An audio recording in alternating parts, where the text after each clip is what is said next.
Hey, what's going on, everybody? FinKone here. We're going to be doing a review. I'm going to try to keep it under 10 to 15 minutes. We're going to bring software to the channel, and I'm going to give you an honest, unbiased opinion about it. This one will be slightly biased because I'm currently a real-life police officer.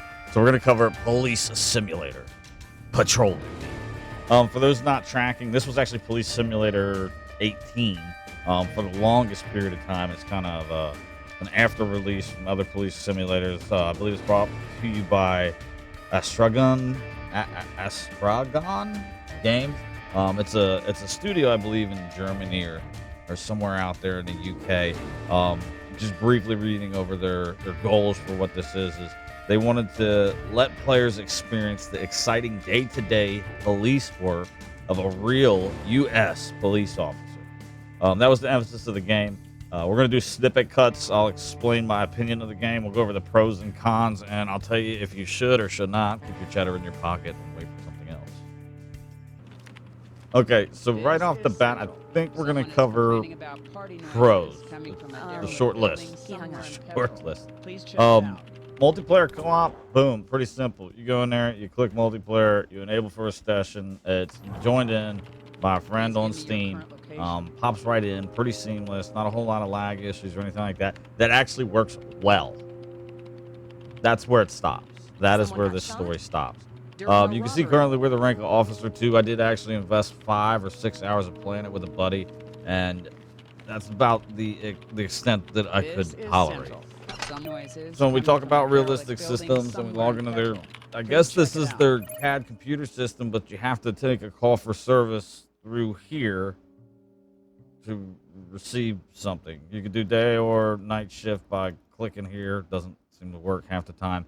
You have assignments here. You can pick up a basically, I guess, a sub assignment when you're supposed to be out there working the streets, which is kind of odd. The assignments always kind of refer to looking for multiple people with a description, and it tells you what they do. Very, very, very, very generic and repetitive in nature. Now, the first red flag that will dawn on you, especially when you're not an Officer 2 when you first got here, Please return everything in one piece. not only is horrible dialect taking place, the vast majority of police officers, I feel comfortable saying all, go home with their stuff. The red flag that will hit you when you are not Officer 2 or higher rank is that you are about to go out on the streets without your 1911. Without your 1911. I don't even, does anybody, if there's any other real cops out there, do you ever remember using a 1911? Do you remember getting issued a 45 American Legend pistol as your patrol pistol? I'm gonna make the assumption no. So while we're on the way out to the car, it's filled with horrible dialogue, a half-broken consequence system, a time frame that you must solve additional things that you've taken from the computer in there, and the one thing they got right wrongdoing on your part is reflected in your conduct, officer. Is a rude captain. Keeping tabs on your behavior. Guess that's a pro for that. Eyes are on you. Absolutely, sir. Let's talk about cars. My God, have we missed some marks on the vehicles. Not only can you not use a decent vehicle off the bat, even if you've got keys for it, you're going to be stuck with this old school RoboCop car for a hot minute. We'll get straight into the handle. Now, if you're out there and you ever wondered what it was like to drive around in a baked potato, you will have an awesome experience of satisfying that curiosity through this game software. Not only does the AI kind of seem like it doesn't handle itself on any type of physics, the cars are completely awkward in terms of their ability to drive around, handle the damage and collision. There is nothing more awkward than getting into a 1080 vehicular pursuit in this software and realizing that your only means to stop them is by beating the shit out of them with your car. Excuse my word in YouTube. I'm trying to cuss less.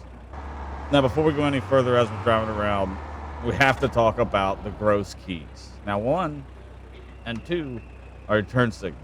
That's where fluid use of keys stop. Pressing E displays some type of blood-curdling, cat-murdering siren of an effect that I guess is supposed to be some type of emergency horn. 4 will toggle you from different perspectives, which brings us to the awkward nature of running an individual that I have no idea about through my computer database. Don't even need ID anymore.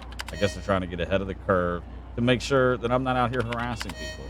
no longer even have to mirror cost. Welcome to the future. With that said, each time you want to use the computer system, you have to press 4 multiple times to return to your normal view. To stop a vehicle, you have to be in the exterior view to initiate a traffic stop. This is your primary siren. It is toggled with F. And now if you just wanted to use your lights, you need to press F again to turn it off. You need to press F again to turn it back on. Now this doesn't seem like a big deal, but you have 2 more tones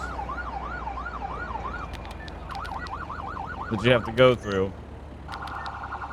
Oh, I apologize. 3, just to get back to your original no siren sound. So not only did they mess up one of the most critical pieces of equipment, the office that you're riding around in, it'll feel really gross to use. Mechanics for chasing people down feel completely gross and ill-placed. As you foot chase someone, you can go from a foot chase to a mirror cost. There is no physical means of apprehension. You go straight into a dialogue to where you talk, frisk. Are you carrying anything So I you should can know frisk about? your suspects. That's none of your business. And then after the frisking of the suspects, you go straight into awkward arrests or detentions or talking to Your them, hands behind as your you can back. see. You're under arrest. You don't have the right. Get your hands off of me, creep. Command Central, requesting prisoner transport at my current location. AI response is minimum, gross, often gets stuck, and is very, very simplistic in nature. Extremely simplistic in nature. While they're in the way, I might as well go ahead and show you how gross it is in terms of firearms. So you're going to be super excited once you finally get your firearm. On top of awkward aiming, very, very bad sound effects of shots fired, extremely horribly undetailed with no shell popping out, awkward recoil, very awkward pistol handling. Even the reload mechanics, to where he just slides the slide back to put a new magazine in it, are all screaming half-assed. As an end result, with a bar that has track of your reputation and a skill rank system that is just linear and gross in nature through repetitive missions, cannot recommend. Are you sure? Cannot recommend. So if you're thinking about downloading, I don't even want to say Police Simulator. If you're thinking about purchasing this game, which keep in mind, they changed the name at the last second and did a silent stealth release. I don't anticipate too many updates to this bad boy.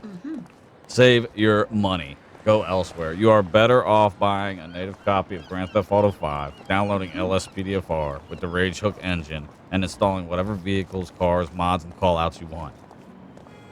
Or you can watch these guys just randomly run around the block. Your call.